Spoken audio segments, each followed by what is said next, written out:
압록강에서 두만강까지 1334km. 한반도의 국경선은 세종에 의해 완성되었다. 북방 영토 개척의 분수령이도 했던 사저강 야인 토벌. 야인 토벌의 주역인 최윤덕과 그가 이 땅의 국경선에 새긴 역사를 되새겨본다.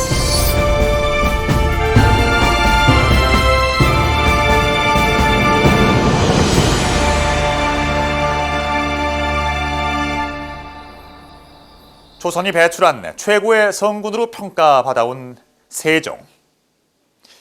이 세종이 이룩한 수많은 업적 가운데 한글 창제만큼이나 위대한 업적으로 평가받고 있는 것이 바로 북방 영토 개척이죠.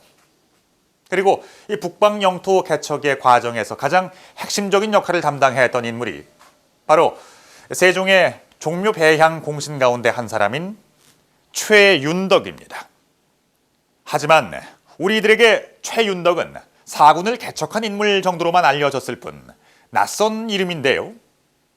세종이 나의 제갈량이라 부르며 아꼈고 북방영토 개척이라는 막중한 임무를 맡겼던 최윤덕.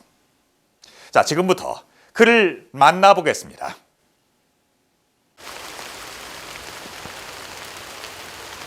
경북 문경의 산골 마을 소야리.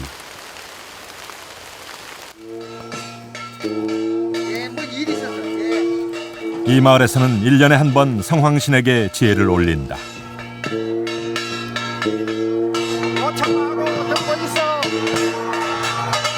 이곳 사람들은 성황신을 마을을 지켜주는 수호신으로 여긴다.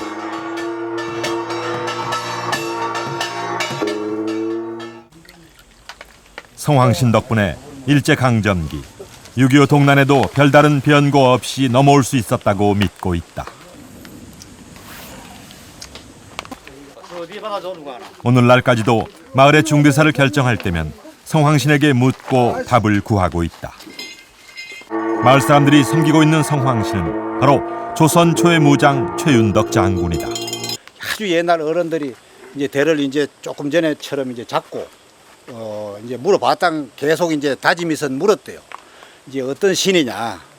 그래 자꾸 이제 따지고 이제 자꾸 물으니까 이제 채씨로 들어가서 통천 채씨로 들어가서 또 통천 채씨 그러면 장군이냐 일반 서민이냐 이래 또 물어가지고 장군이다. 서기 220년이 넘도록 영험한 존재로 받들어지고 있는 최윤덕 장군.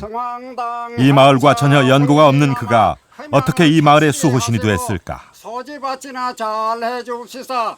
일반 성황신 하면 보통 실제로 존재하지 않는 그런 신을 많이 모셔놓고 하는데 유독 이 동네에서는 최윤덕 장군이 평소에 워낙 영험하신 일을 많이 하시기 때문에 그분한테 물으면 안 되겠나 이래서 계속 최윤덕 장군을 모시고 지낸다고 합니다.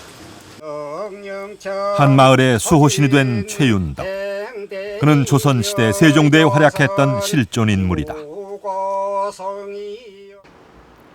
역사는 최윤덕 장군을 어떻게 기록하고 있을까? 한국학중앙연구원 장서학의 소장 중인 국조정토록. 세종부터 중종까지 조선의 대외정벌의 역사가 망라된 이 책에 최윤덕의 흔적도 남아있다.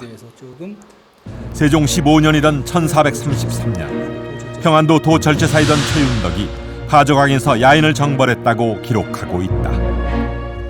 세종대왕한테 최윤덕은 유비한테 제갈고민 같은 그런 존재. 북으로 사군을 개척하고 사실 육진의 개척도 기초를 닦은 사람은 최윤덕이라고 할 수가 있습니다. 당시 최윤덕은 평안도 도절제사로 서북방 국경지대에서 근무하고 있었다.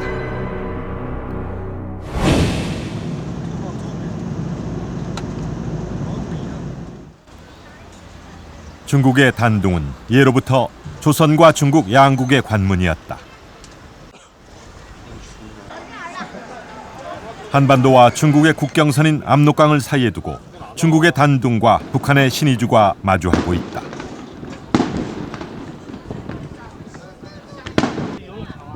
(600여 년) 전 세종 때 만들어진 국경선이 아직도 유지되고 있는 것이다. 신의주에서 압록강을 건너 차로 5시간을 달리면 중국 랴오닝성 랴오양에 이른다. 랴오양에는 71m 높이의 거대한 백탑이 있다. 1116년 여진족이 건립한 금나라가 요양을 제2수도로 삼으면서 자신의 영토임을 확인하기 위해 세운 것이다. 한때 금나라를 세울 정도로 융성했던 여진족.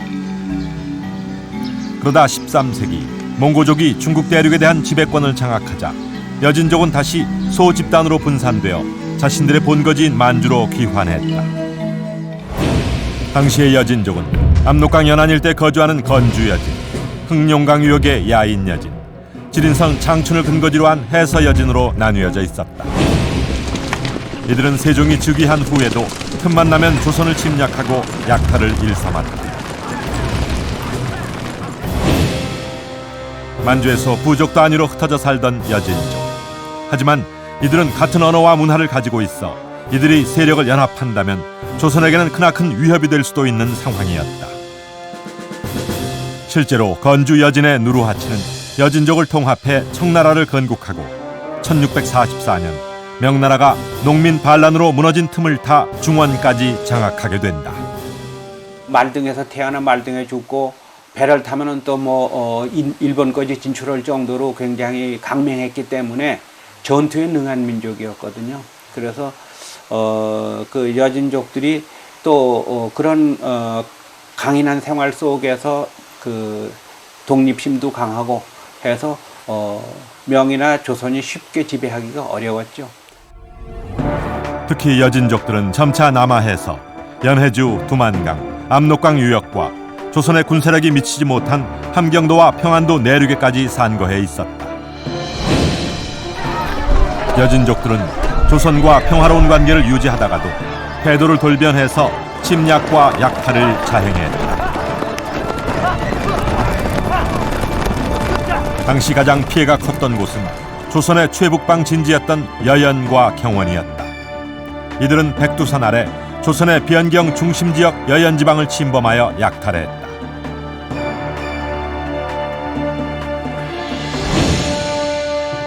여진족 문제는 세종 초 조정의 최대 골칫거리로 떠올랐다. 북방의 여진족의 처단 문제를 놓고 세종의 고민도 깊어졌다. 여진족의 침입은 영토 축소로까지 이어질 수 있었기 때문이었다. 한 마을에 도둑이 끌려나오면 그 마을이 전체가 술렁술렁하듯이 여진족이 여기저기서 떠들어오니까 한간 벽전에 살던 사람들이 자꾸만 이쪽으로 안으로 오게 되죠. 그렇게 되면 영토가 축소가 되는 거죠. 여진족의 피해가 끊이지 않는 경원을 두고 조정에서는 일대 경론이 벌어진다. 당시 영의정이었던 황희마저 경원 지역의 군사 및 행정기관인 도호부를 용송으로 이전하자는 주장을 했다.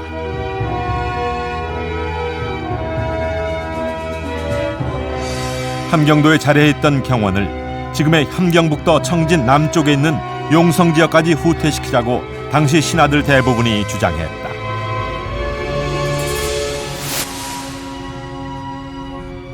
용성은 백성에 먹을 것이 풍부하고 산과 바다로 둘러싸여 있어 지리적으로 방어가 용이하다는 이유였다. 하지만 관료들이 이런 의견을 내놓을 때마다 세종의 입장은 단호했다.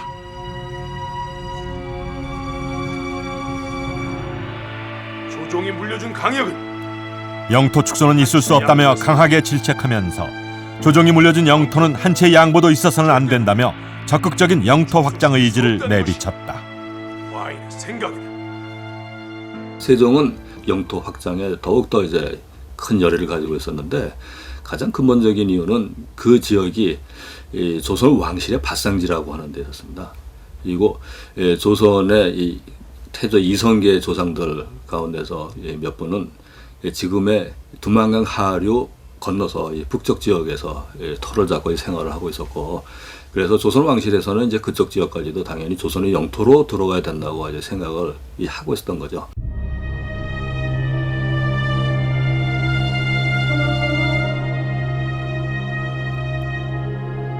그렇다면 세종이 생각했던 조선의 영토는 어디까지였을까?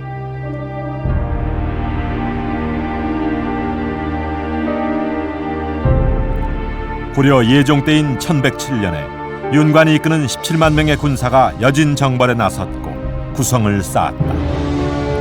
구성의 확실한 위치는 아직까지 논란이 있지만 구성의 최북단성 공험진을 세종은 우리 영토의 국방 한계라 여겼다.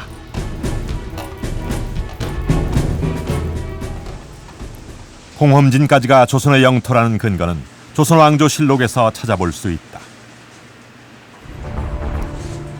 1405년 명나라로부터 공험진까지가 조선의 땅임을 인정받은 것이다.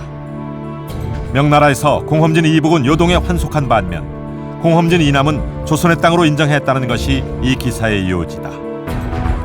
세종은 윤관이 세운 공험진의 정확한 위치를 찾으면 조선의 국경이 명확해질 것이라 생각했다. 그래서 김종서에게 공험진의 위치를 찾아볼 것을 명한다.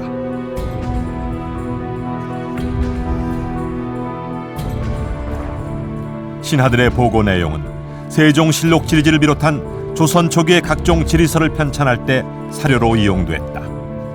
세종실록 지리지의 경원도 호부조는 공험진의 위치를 두만강에 접한 경원에서 북쪽으로 700리에 있다고 기록하고 있다. 조선 영조 때 해동지도에도 공험진과 고려의 영토임을 확인하는 비석을 세웠다는 선출령이 표시돼 있다. 실제로 공험진과 선출령은 두만강 너머에 있었다. 이때 그 공험진에다가 뭘 표시를 했느냐면 여기까지가 고려의 영토다, 고려지경이다 라고 하는 걸 표시를 했다는 겁니다. 그건 뭘 얘기냐면은 다소 영토가 올라가고 내려가고 하지만 확고하게 고려의 땅은 여기까지다 우선. 17세기 조선시대에 그려진 귀중한 화첩 북관유적도에도 공험진의 단서가 남아있다.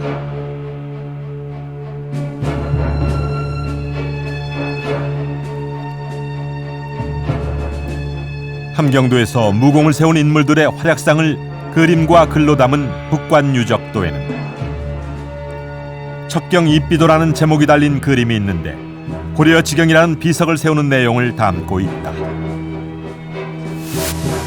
그림에는 윤관 장군의 전공과 함께 종송에서 북으로 700리 공험진에 비석을 세웠다는 설명이 있다.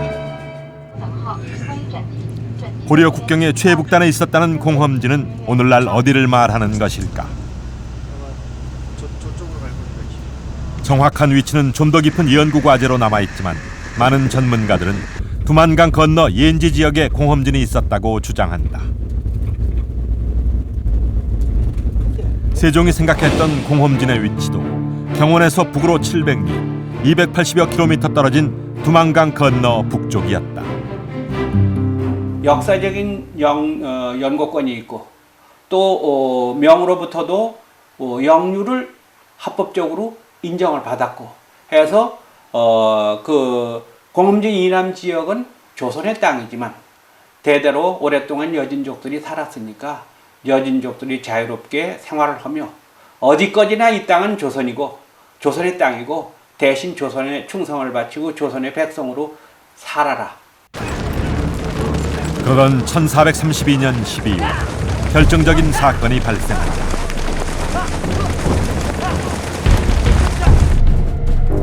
건주 여진의 중심 세력인 추장 이만주가 이끄는 파저강 유역의 여진족들이 여연을 침입한 것이다. 세종 14년인 1432년 12월 이만주는 400여 기병을 이끌고 와 여연을 쑥대밭으로 만들었다. 무려 53명이 사망했고 100여 명은 여진족에게 붙들려 가기까지 했다. 이만주는 명으로부터 벼슬을 하사받은 인물로 명의 세력을 믿고 살인과 약탈을 일삼았다.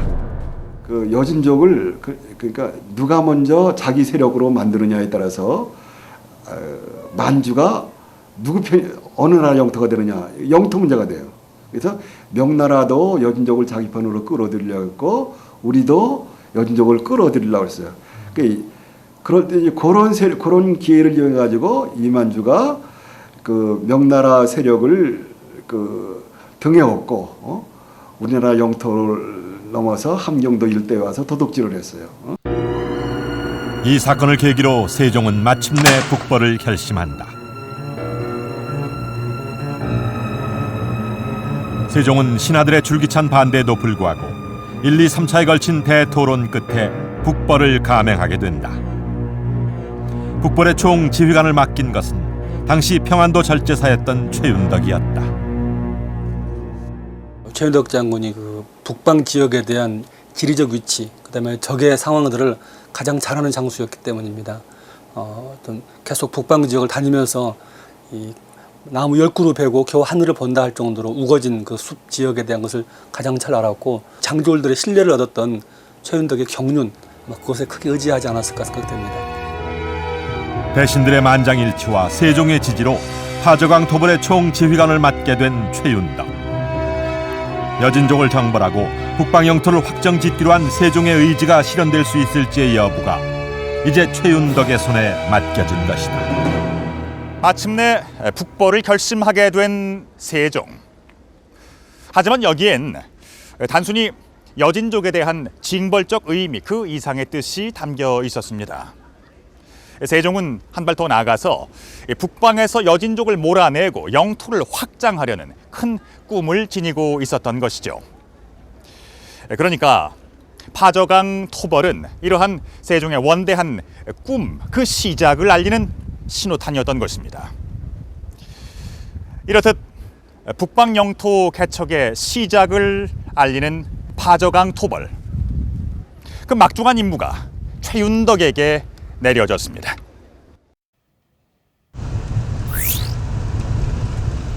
지금은 혼강이라 불리는 파저강. 압록강의 지류로 중국 랴오닝성을 흐르는 강이다.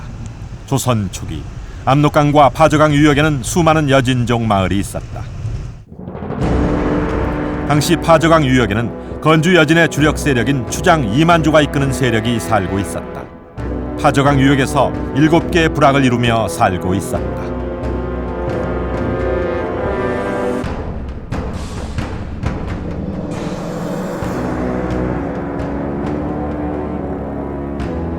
최윤덕은 3,000명으로 예정돼 있던 정벌군 규모를 적어도 1만 명 이상으로 증원해달라고 건의했다.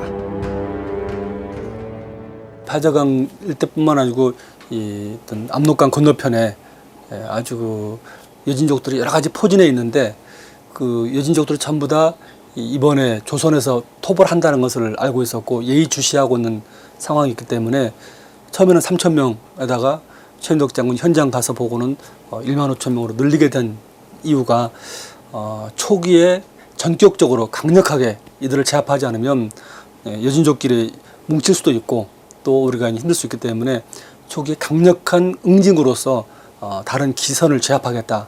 이게 그 최윤덕 장군의 전략이었던 것 같아요.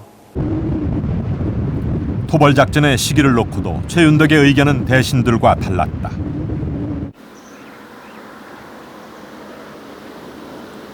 당시 조정에서는 겨울 공격설이 대세였지만 파저강의 겨울은 혹독했고 눈도 많이 내려서 병사들이 추위 때문에 겪을 고충이 예상됐기 때문이다. 현장 답사를 마친 최윤덕은 왕에게 자신의 의견을 고한다. 땅이 얼고 물이 흘러넘치는 겨울보다는 물이 마르기를 기다렸다가 봄에 공격하자는 것이었다.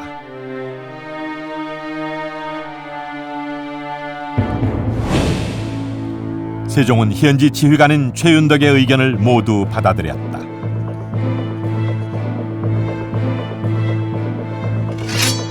그리고는 모든 작전권을 최윤덕에게 일임했다.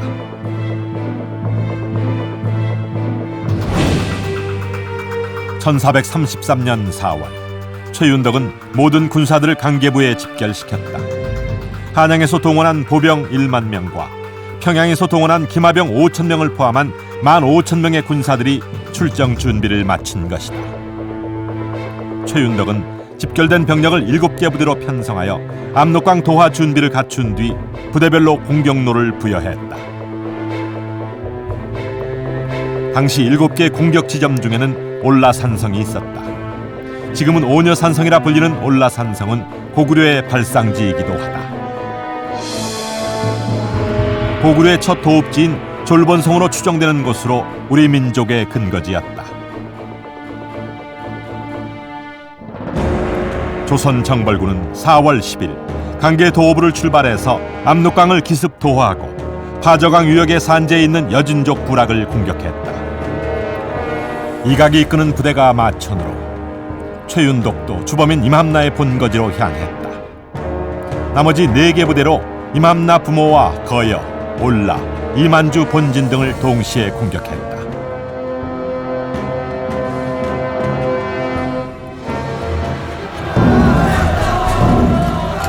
일거타진 작전은 성공적이었다. 10일간 계속된 작전에서 조선군은 여진족 부락을 초토화시켰고 여진족들은 각지로 흩어졌다.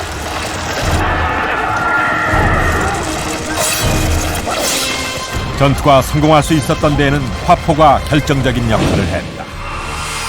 최윤덕은 여진족들의 침입에 대비해서 여연과 강계 지역에 화포를 증원해 줄 것을 요청하기도 했다. 야인들 같은 경우에는 그 총통이라고 하는 것을 가지고 있지 않습니다. 화약병기를 안 가지고 있기 때문에 화약병기가 가지고 있는 관통력이라든가 또 그 소리적인 효과, 여러 가지 그런 부분들을 봤을 때 그 전투에서 상당한 효과를 보았다라고 보여집니다. 세종 또한 여진정벌을 철저하게 준비해왔다. 군기감에 여진정벌을 위한 휴대용 화포를 개발할 것을 명했다. 그 결과 파저강 토벌 1년 전에 개발된 것이 바로 새총통이었다. 새총통은 작고 가벼워서 휴대가 쉽고 쏘는 방법도 손쉬운 장점이 있었다. 그렇다면 당시 개발된 새총통은 어떤 모습이었을까? 얼마 전 서울 세종로 도심 한복판에서 대규모 발굴이 이루어졌다.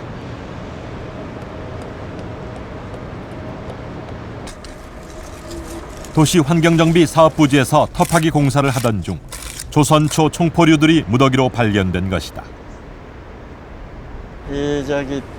여기에 무더기로 이곳은 조선시대 중앙관청 중 공조가 있던 자리로 앞으로도 더 많은 유물들이 출토될 것으로 기대하고 있다. 지금까지 이곳에서는 총 21점의 화포가 발굴됐다.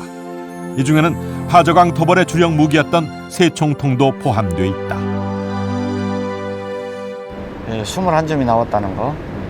이게 뭐 우리나라에서는 최초고 하여튼 국보입니다, 사실은. 현재 발굴된 유물은 복원 작업이 한창이다. 발굴된 총통 중에서도 새총통은 크기가 가장 작다. 길이 13.8cm, 총구지름 0.9cm, 중량도 135g에 불과하다. 조선시대에 개발된 화기 중에서도 새총통은 가장 작다.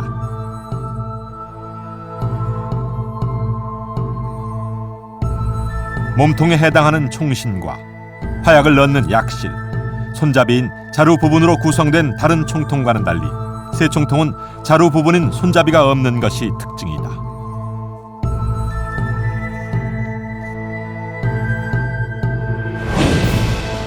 하지만 새총통은 위급할 때 어린이는 물론 부녀자들도 쏘기 쉬웠을 만큼 휴대가 간편하고 사용 방법이 쉬웠다고 한다. 그렇다면 이 작은 화포를 어떻게 쏘았던 것일까? 새총통의 설계도와 재원은 국조 올해의 설해 중 병기도설에 상세히 기록돼 있다. 병기도설에는 새총통과 함께 총신의 자루에 해당하는 철흠자가 소개돼 있다. 작고 가볍게 만들다 보니 발사 시 폭발력을 버티지 못하고 자루가 부러지는 단점이 있다.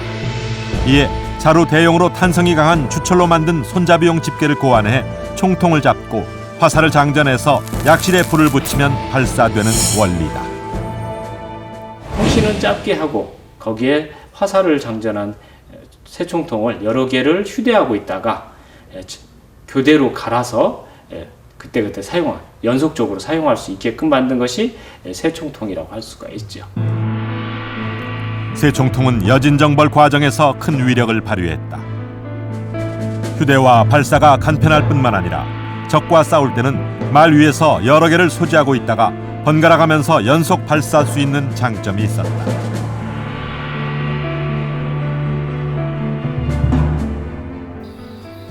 그렇다면 새총통의 위력은 어느 정도였을까?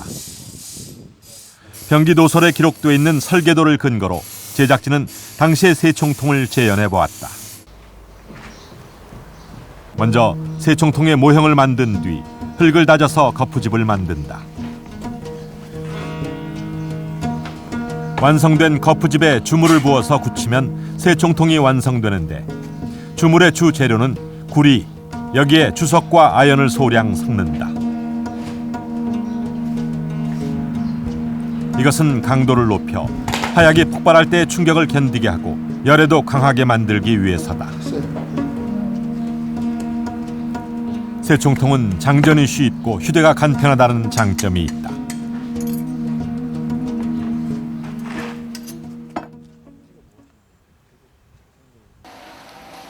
육군사관학교의 도움으로 발사 실험을 해보았다. 기록대로 약실에는 약 300g의 화약을 넣었다. 새총통을 쏠 때는 약실이 폭파될 수 있기 때문에 반드시 손잡이용 집게를 이용해야 한다.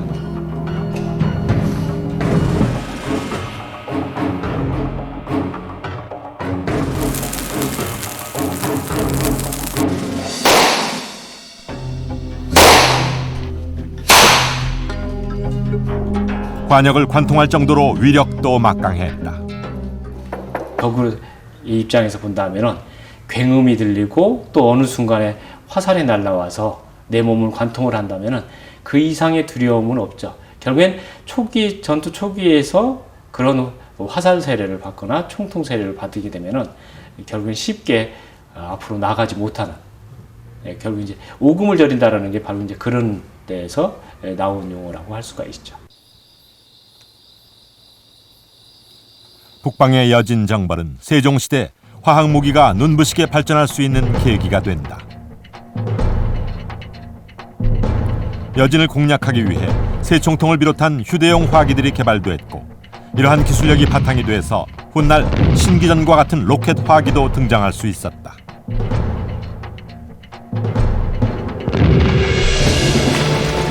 새총통이 엄청난 굉음으로 초기 기선제압용으로 사용됐다면 살상용 주력 무기로 사용된 것은 화살이었다. 당시에는 길이가 일반 화살의 절반이 채 안 되는 30cm 길이의 애기살이라고 불린 편전이 사용됐다.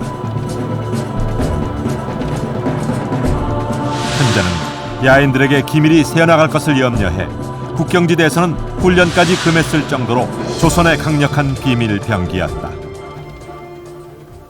조선의 비밀 병기 편전은 일반 화살과 어떤 차이가 있을까?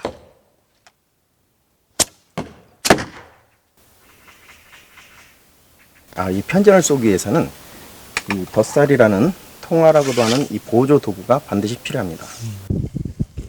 덧살에 이렇게 통화를 타고 날아가는 화살은 상대방의 눈에 보이지 않을 뿐만 아니라 통화는 편전이 안정적으로 날아가는 궤도를 만들어준다. 그렇기 때문에 편전은 멀리 강하게 날아갈 수 있다. 그렇다면 편전의 위력은 어느 정도일까? 일반 화살과 편전의 사정거리를 비교해 보기로 했다. 먼저 일반 화살을 쏘았다.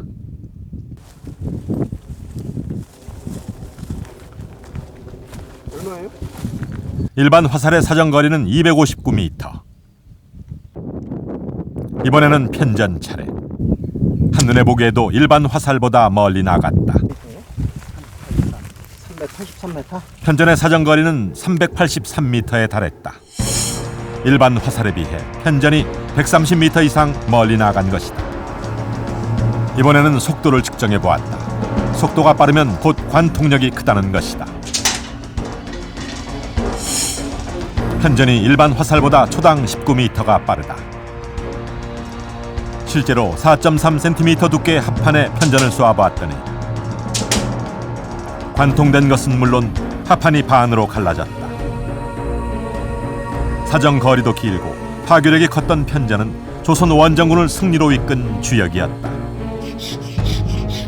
편전이 조선의 비밀병기로 쓰였던 또 하나 결정적인 이유가 있다. 내가 쏜 화살을 적이 주워서 다시 나에게 되돌려 쏘는 거죠. 그렇기 때문에 재수 없으면 제가 만든 화살에 제가 맞을 수도 있다라는 이런 게 나오는 건데, 이 편전은 다른 겁니다. 이걸 쏘고 나면 적이 죽더라도 다시 나에게 되돌리고 쏘고 싶은데 이 통화가 없으면 그럴 수가 없다라는 거죠. 사정 거리가 길고 파괴력도 좋았던 편전은 적군이 재사용할 수 없다는 장점까지 가지고 있었다. 대외 영토 확장, 사군 육진 개척, 여진 정벌, 그런 부분들의 무기가 필요하다는 인식이 명확했었고, 또 나름대로 기술력, 고려 말 때부터 여러 가지 총통이라든가 화약 무기를 개발하기 위한 여러 가지 기술들이 충족이 돼서 그 시기에 하나 꽃을 피울 수 있는 그런 시기가 있었고, 결국에 그것이 대외 영토 확장을 추진함에 있어서 세종이 하나의 기본적인 토대가 되었다고 할 수가 있죠. 4월 20일 파저강 토벌은 강력한 무기로 무장한 조선군의 압승으로 끝났다. 183명을 사살한 전투에서 조선군의 사상자는 4명에 불과했다.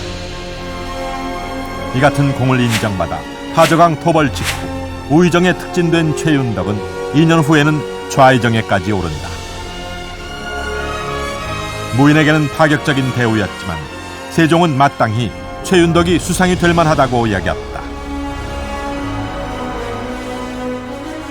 압록강이라는 경계선을 확실하게 보여주므로 필요하면 또 압록강을 넘어서 토벌함으로써 조선의 방역이랄까 경계를 확실하게 다지는 그런 계기가 되었습니다. 파저강 토벌 이후 최윤덕은 곧바로 사군 개척에 착수한다. 여진족의 점거지였던 압록강 상류 지역을 조선의 영토로 편입시킨 것이다. 우리는 보통 사군과 육진을 구분해서 이야기합니다만 사군도 육진처럼 군사 요새였습니다.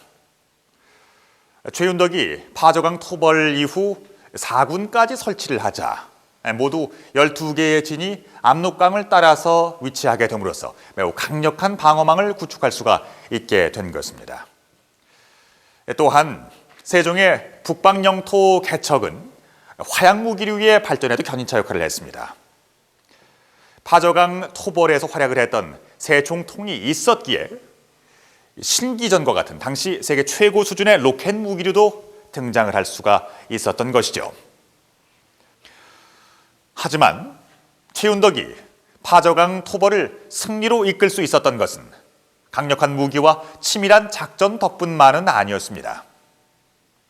그는 오랜 세월 동안 전장터에서 실전 경험을 쌓은 준비된 무장이었던 것입니다. 최윤덕은 경남 창원에서 태어났다. 조선 태종과 세종대에 활약한 최윤덕은 10대 후반부터 무관으로 기용돼 전장에 나아갔다. 1445년 70살의 나이로 눈을 감을 때까지 그는 변방을 지켰다. 하지만 그의 출생지인 창원에도 묘소만 남아있을 뿐 최윤덕의 흔적을 찾기란 쉽지 않다. 그의 흔적이 발견된 것은 조선 후기에 발간된 해동명장전이었다.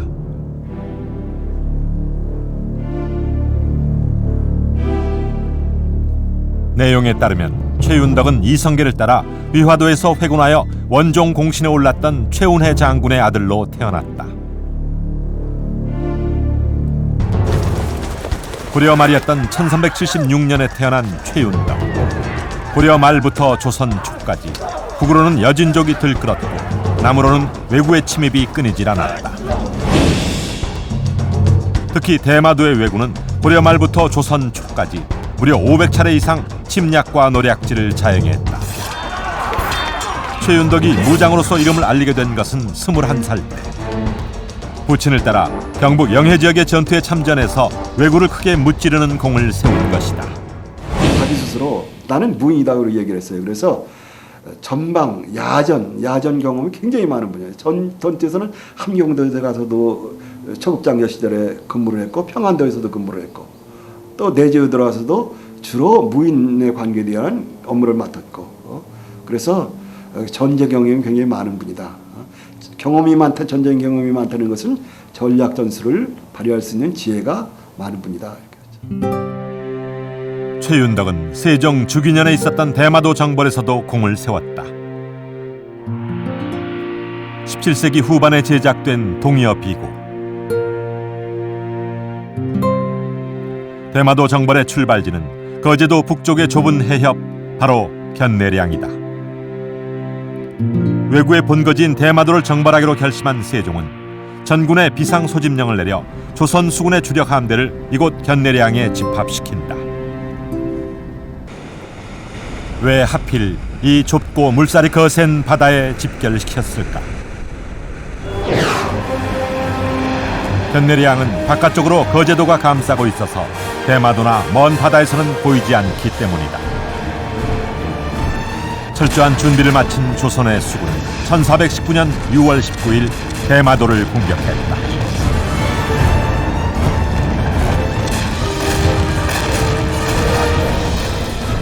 전투 부대는 이종무가 총알을 하고 그 위에 수발한다든가 무슨 정보라든가 그 뒤에서 여러 가지 작전에 도움을 주는 역할을 한 것이 최윤덕 장군이라고 볼 수 있습니다. 대마도를 정벌하기 전에 대마도와의 연락을 모든 걸 차단해야 정보가 누설되지 않는다. 대마도 정벌에 앞서 최윤덕은 제포를 찾았다. 당시 제포에는 외관이 있었고 대마도와 조선을 오가며 장사를 하는 외인들이 머물고 있었다. 이 외인들을 통해 정보가 새나갈 수 있는 상황이었다.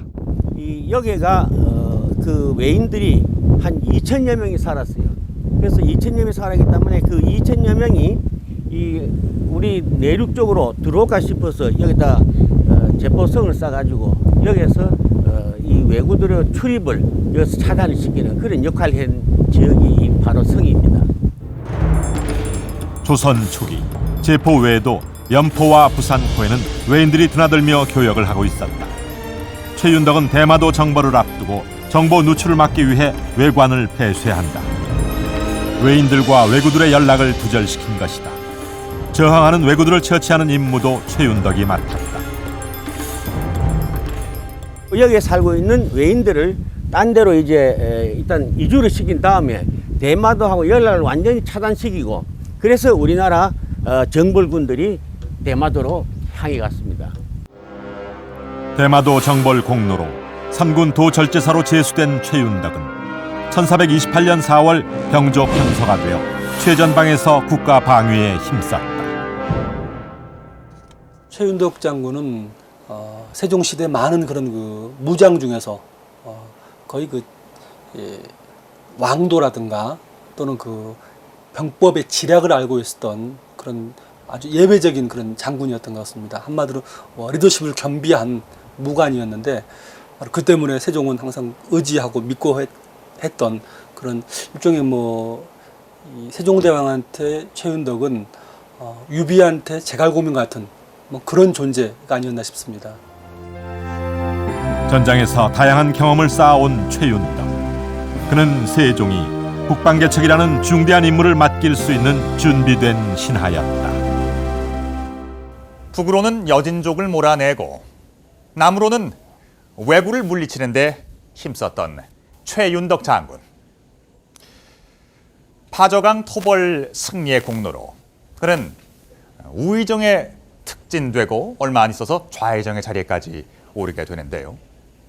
그만큼 세종이 영토 개척을 해나감에 있어서 파저강 토벌은 대단히 중요한 사건이었던 셈이죠. 파저강에서의 승전 소식을 듣자마자 후속책으로 영토 개척을 명했던 세종. 이 세종의 북벌은 서북면에 그치지 않고 동북면 두만강 유역까지 확장됩니다. 파저강 토벌 이후 이어진 사군 개척 임무는 최윤덕에게 맡겨졌다. 언제 다시 도발할지 모르는 여진족. 최윤덕은 우의정을 거쳐 좌의정에까지 오른 후에도 한양에 편안히 머물지 못했다. 좌의정이 변경지역인 여연에 머물면서 사군의 군사 요새를 만들고 백성들을 이주시키는 3인 정책을 직접 총괄했다. 그러니까 그 지역을 완전히 맡긴 거예요. 그 총책임지고 여기를 우리 땅이 되도록 후속 조치를 하라 이렇게 되고 최윤덕이 그걸 잘 해냈어요. 세종은 서북방과 동시에 동북방의 국경선도 확립해 나갔다. 야인 여진들의 침입이 끊이질 않았기 때문이다. 최윤덕은 동북방 지역의 국방에까지 관심을 기울였다. 세종에게 회령진의 방비를 튼튼히 해야 한다고 고하기도 했다. 함경북도 회령 지역은 조선으로서도 포기할 수 없는 땅이었다. 넓은 평야와 비옥한 토지를 가진 회령은 농사를 짓기에 최적의 장소였기 때문이다. 세종은 이곳에 진을 설치하고 백성들을 이주할 계획을 세웠다. 작은 언덕 후사에 발달되어 있는 마을들이 당시 회령진의 주진이 있었던 본부에 해당이 되겠습니다. 회령진이 있던 곳으로 추정되는 위치다. 회령진을 비롯한 동북방의 영토 개척은 김종서에게 맡겨졌다. 함길도 도관찰서로 부임한 김종서에게는 육진을 설치하고 동북방의 국경선을 완성하라는 임무가 주어진다. 김종서가 만든 동북방의 두만강 국경선은 오늘날까지 이어지고 있다. 중국의 도무는 두만강을 사이에 두고 중국과 북한이 국경을 맞대고 있는 곳이다. 북한과 중국을 연결하고 있는 도문대교. 가운데를 경계로 위로는 북한이고 아래쪽은 중국의 영토다. 육진 중의 하나인 두만강변에 자리한 종성도 평야지대가 발달했다. 조선의 그런 그 발흥지였던 경원 지역을 이제 우리 땅을 차지하게 땅으로 만들므로써 상징적 의미도 있었고, 그 지역이 결정적으로 그 후로 계속해서 이제 그 지역이 뭐 따뜻하고 사군 지역이며 사람 살기 좋은 지역이었기 때문에 가장 최북방까지 우리 영토를 넓혀가는 여러 가지 그 상징적인 효과가 컸던 일이었죠. 두만강을 따라서 동쪽으로 이동하다 보면 팡추안 지역이 나온다. 팡추안은 북한과 러시아, 중국 3국의 국경이 갈리는 곳이다. 육진 중에서 경흥 지역에 인접해 있다. 이처럼 육진 지역은 토지가 비옥해서 가뭄과 농경지 부족에 시달리던 농민들이 살기에 좋은 땅이었다.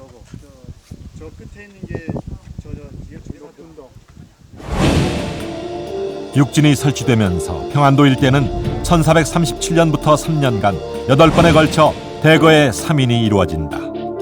1434년부터 15년 동안 온성, 종성, 회령, 부령, 경흥, 경원에 국방요새인 6개 진이 완성됐다. 이는 두만강까지 조선의 영토가 확장됐음을 의미한다. 이 정근대 사회에서는 이 국경이라고 하는 것이 명확하게 선으로 그어지지 않는 경우들이 많습니다. 그런데 우리의 경우에는 이 압록강 그리고 이제 두만강 그것과 연결된 지역 전부를 우리의 영토로 확보를 하게 되면서 그러면서 자연적으로 형성이 되어 있는 압록강과 두만강이 일종의 경계선 역할을 하게 되고 따라서 쉽게 압록강과 두만강이 일종의 국경선이라고 하는 생각을 가질 수가 있게 됐던 것이죠. 서북 방면의 사군 설치와 함께 무려 15년간에 걸쳐 완성된 육진을 계기로 우리나라의 북방 국경선이 완전하게 두만강, 압록강 연안에까지 뻗치게 됐다. 사군 육진을 개척하고 나아가 국경선을 확정시킨 세종대의 가장 위대한 업적, 그 시작은 바로 최윤덕의 파저강 토벌이었다. 최윤덕이 있었기에 북방 영토 개척이라는 세종의 원대한 꿈도 실현될 수 있었던 것이다.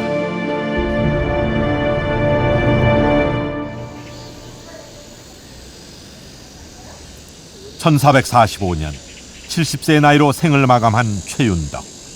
그의 위패는 현재 종묘 배향 공신당에 모셔져 있다. 파저강 토벌의 공로를 인정받아 세종대의 당당한 신하들을 제치고 종묘배향 공신이 됐다. 그리고 그가 만든 국경선은 오늘날까지 이어지고 있다. 세종의 위대한 업적인 야인정벌과 국경선 확립, 그리고 그 위협을 실현시킨 1등 공신 최윤덕. 우리가 그의 이름을 기억해야 하는 이유다.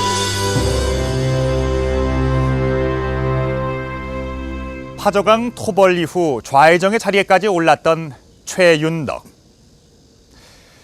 하지만 그는 70살의 나이로 눈을 감을 때까지 대부분의 세월을 북방에서 보냈습니다. 무인으로서 국가 방위를 위해 행동하고 실천에 옮기는 삶을 살았던 것입니다. 세종의 적극적인 의지와 최윤덕과 같은 수많은 무관들의 피와 땀으로 일궈낸 국경선은 600년 가까운 세월이 흐른 오늘날까지도 여전히 이어지고 있습니다. 독도를 비롯한 영유권 분쟁이 계속되고 있는 오늘날, 우리 땅 국경선에 새겨진 역사를 한 번쯤 되새겨 봐야 할 것입니다.